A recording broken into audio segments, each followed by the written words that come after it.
Hi and welcome to Childy Chat. I'm Kate. The experts tell us to talk to our children, don't they? But I think they mean talk with our children, and that means listening as well as talking. And there are so many times that I've been so glad that I have actually stopped and listened and encouraged and helped my grandson to express himself and say what's bothering him when I've been just on the threshold of telling him to be quiet and perhaps, giving him a little bit of a ticking off for difficult behaviour. Lots of little examples come to mind. I remember one time when he was just 2, we went on holiday to a place with a lovely big garden, but he just, after about day 2, he wouldn't go down the garden. He would say, "Come on, it's lovely here. Look, there's a swing. Oh, lovely flowers. Come along." But he just wouldn't. And he kept running off in other ways, other directions, and being a bit of a nuisance. And finally we said, "Well, why? Why tell us? What's wrong with this bit of the garden? We think it's lovely. Why? Why don't you want to come down here?" "Because of the tractor." "Tractor?" we said. What tractor?" Then we remembered the day before there had been a tractor, a noisy one, going past, rumbling, bumbling past, and most of the time you could just see the top of it with strange things, tools and things sticking up. Well, it had terrified him, and we'd had no idea.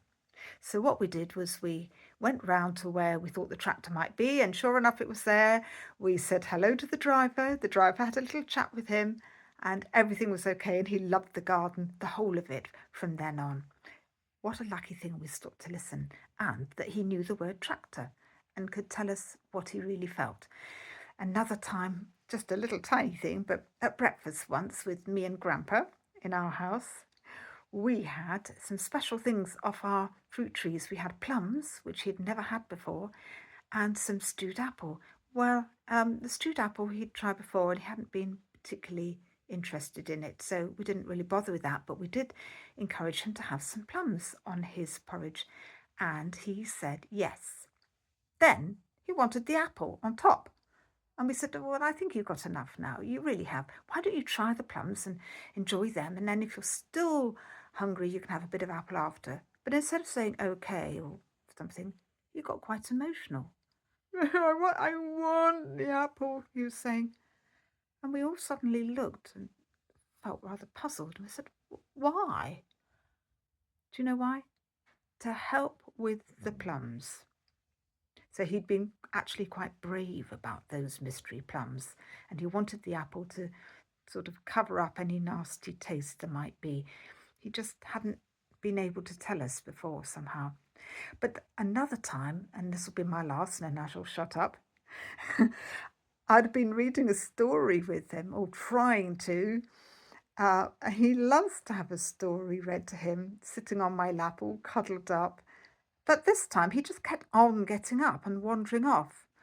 First few times I thought, fine, maybe he wants to play, and I tried joining in with him, but it wasn't settled. He'd go off somewhere else and come back again, and then go off again, and in the end it got rather tiresome.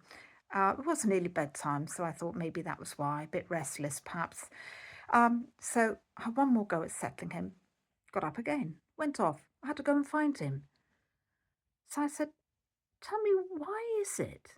I could have got a little bit cross with him, couldn't I? But I suddenly thought there's something going on there. So why is it that you keep going off like this? Why do you keep walking away? "Because of the noise," he said. "What noise?" "It's completely quiet. There's no one around." Then he went, "That noise." And I heard very distantly, coming from the far end of the kitchen, beep, beep, beep. It was an alarm from the cooker, which somehow hadn't switched off when the food had stopped cooking. I don't know why. Someone needed to turn it one more little bit the other way. It had terrified him, and he'd been bothered and anxious about it all that time, but hadn't sort of been able to tell me. So I was so glad that I had actually stopped, listened again, and encouraged him until he had actually told me. And we were able to go in, sort it out, have our lovely story, and get to bed. See you next time.